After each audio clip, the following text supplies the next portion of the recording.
할렐루야, 날마다 새벽 만나러 여러분을 찾아가는 만나교회 김태광 목사입니다. 오늘도 하나님의 말씀을 통해 하나님의 나라와 의를 구하며 이 세상을 보다 아름답게 만들어 가시는 저와 여러분들 되시길 소망합니다. 오늘 우리에게 주시는 말씀은 에베소서 4장 26절로부터 27절의 말씀입니다. 분을 내어도 죄를 짓지 말며 해가 지도록 분을 품지 말고 마귀에게 틈을 주지 말라. 아멘. 오늘은 마음의 분이 쉽게 가라앉지 않을 때라는 제목으로 말씀의 은혜 나눌 때 하나님의 크신 은혜가 있기를 소망합니다. 사람의 감정이 모두 몇 가지인지 알고 계신가요? 사람의 감정은 최소 42개 이상이라고 합니다. 그 중에서 후회와 짜증, 분노와 우울, 실망과 좌절 등 부정적인 감정이 있는가 하면 기쁨과 감격, 희망과 열정, 행복과 감사 등 긍정적인 감정도 있습니다. 하지만 우리가 살아가는데 쉽게 화를 내거나 분을 가라앉히지 못해서 큰 실수와 낭패를 당하는 경험들을 하곤 할 것입니다. 감정 가운데 이 화를 다스리지 못해서 실수하고 힘들어하는 분들을 보게 되는데요. 특히 매우 중요한 일이나 시험, 시합 때 화를 다스리지 못해 패배하거나 시험에 탈락하는 경우가 있습니다.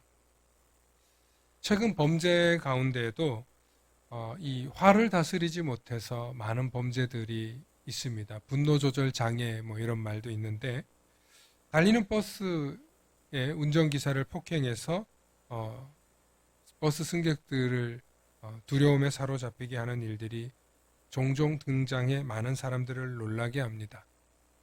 운전기사를 폭행한 이유를 들어보면 버스 운전기사의 난폭 운전 때문에 화가 너무 나서 차를 몰고 승강장까지 와서 차를 탔다가 운전기사를 폭행했다는 것입니다. 또 한 아파트에서는 층간소음으로 생긴 다툼으로 결국 살인까지 이어지게 된 일들이 일어납니다.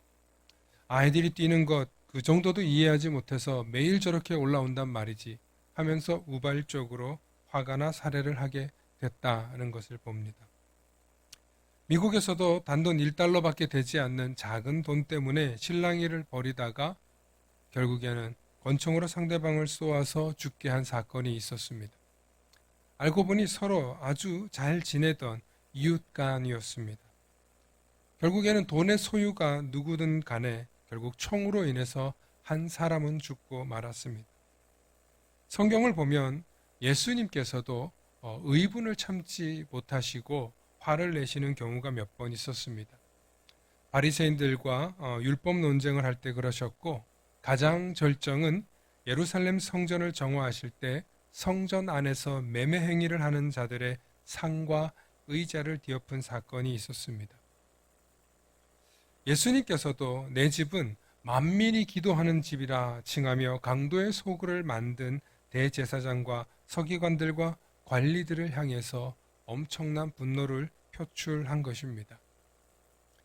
이처럼 분노가 때로는 의롭게 사용될 수도 있습니다만 분명한 것은 분노는 많은 사람들에게 분노라는 감정을 전달하고 전파할 수 있기 때문에 결코 쉽게 사용해서는 안 된다고 합니다. 물론 예수님께서도 분노라는 감정을 표출하시면서 많은 사람들에게 경고가 되며 위험을 알리는 표현을 하셨습니다. 따라서 분노도 적절한 상황에서 사용된다면 정의로운 분노, 거룩한 분노라는 명칭으로 불릴 수 있겠지만 인간은 대체로 분노를 조절을 하지 못해 욱해서 많은 사람들을 공경에 빠뜨리게 한다는 것입니다. 인간의 감정 중에 분노는 열정이라는 감정과 다 있습니다. 그래서 없어서는 안 될 감정 중에 하나이기도 합니다.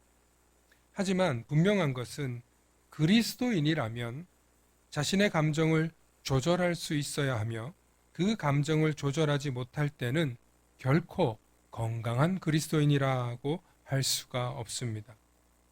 화가 날 만한 이야기를 듣고도 화를 내지 못한다면 감정이 메마른 사람이라는 소리를 듣거나 공감 능력이 떨어지는 사람이다 라고 오해를 받을 수 있습니다. 그러므로 화를 느끼고 공감할 수 있는 것은 인간에게 필요한 감정이다 라는 것이 되기도 하죠. 때문에 화를 느끼고 또 화라는 감정을 표현한다는 것은 우리에게 아주 자연스러운 표현이기도 합니다. 문제는 이 화를 다스리지 못할 때 문제가 되기 때문에 우리는 억울함, 속상함, 억눌림, 놀람 등으로 감정을 통해 화를 표출할 때가 있습니다. 그럴 때 우리는 내가 무엇 때문에 화가 났는지, 내가 무엇이 억울하고 무엇이 나를 억누르고 속상하게 한 것인지 정확하게 짚어야 합니다. 그래야 건강하게 그 문제를 해결할 수 있죠. 다짜고짜 소리를 지르고 화만 낸다면 그것은 결국에는 사방으로 분노를 퍼뜨리는 일이 되고 속상함과 짜증을 주변 사람들에게 퍼뜨리는 것이 될 것입니다. 그러므로 화라는 감정, 분노, 속상함, 짜증이라는 감정은 억지로 누르기만 하면 되는 것이 아니라 이 감정이 어디서부터 온 것인지 정확하게 분별하고 판단할 수 있어야 한다는 것입니다. 그렇게 될 때 우리는 화를 다스릴 수 있게 된다는 것입니다. 특히 마음의 분이 가라앉혀지지 않아서 우리가 어찌해야 될지 모를 때 곰곰이 홀로 생각해 보시기 바랍니다. 내가 어디서부터 이 화가 왔지? 내가 무엇 때문에 이렇게 억울하고 속상하고 짜증나지? 곰곰이 생각의 실타래를 펼쳐보시기 바랍니다. 그러면 그 원인을 발견하게 될 것입니다. 그렇게 될 때 우리는 우발적인 범죄를 저지르지 않을 뿐만 아니라 화를 다스릴 수 있게 되는 것입니다. 가인이 아벨을 쳐 죽인 것처럼 분이 다스리지 못해 죄가 앞에서 도사리고 있을 때 하나님께서는 다스리라고 말씀해 주셨습니다. 저와 여러분들에게는 다스릴 수 있는 이성이 있습니다. 그리고 그 화를 조절할 수 있는 이성도 있습니다. 많은 분들이 화를 다스리지 못한다 라고 생각합니다. 그렇지 않습니다. 화는 다스려야 합니다. 그리고 다스릴 수 있을 때 나와 또 타인과의 관계가 건강해질 수 있습니다. 시대가 변하면서 많은 사람들의 인내심이 점점 사라지고 작은 다툼이 흉악한 범죄로 번지고 있습니다. 우리 그리스도인들은 어떻게 해야 할까요? 이럴 때 우리는 화를 무조건 억누르고 참는 것이 아니라 우리의 마음 속에 있는 분노를 잘 다스리고 최소한의 피해를 줄이고 영적으로나 정신적으로나 또 육체적으로 건강할 수 있도록 화의 원인을 잘 파악하셔서 그 화를 다스릴 수 있는 그리스도인들 되시길 소망합니다. 오늘도 분노와 화를 통해 막 쏟아내는 사람이 아니라 나에게 왜 이런 분노와 화가 왔는지 곰곰이 생각하고 혹은 그것을 글로 적어보면서 화를 다스리시고 보다 이성적으로 건강하게 문제를 해결해 나가시는 우리 모든 성도님들 되시길 소망합니다. 소망합니다. 샬롬.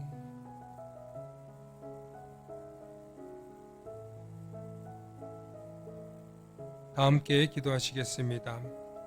세상에 많은 사람들이 하루하루를 살 때마다 인생에 부닥치는 큰 어려움 속에서 절망하고 좌절하고 속상해서 또 그것이 점점 커져 화를 다스리지 못할 때가 있음을 고백합니다.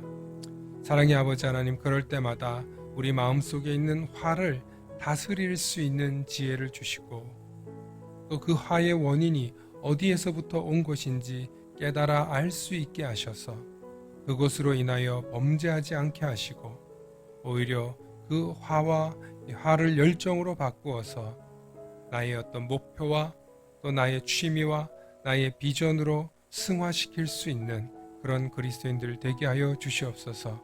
그리하여서 우리의 화를 잘 다스려서 열정적인 사람으로 살아가게 하시고 그 열정을 통하여서 하나님께 영광 돌리는 우리들이 되게 하여 주시옵소서. 오늘도 우리의 마음속에 분을 가라앉히지 못하고 다스리지 못하는 성도들이 있다면 하나님께서 어루만져 주시고 그 마음 가운데 참된 평안이 주인 되어 주시고 샬롬의 은혜를 부어 주시옵소서. 감사드리며 우리 주 예수 그리스도 이름 받들어 간절히 기도 올리옵나이다. 아멘.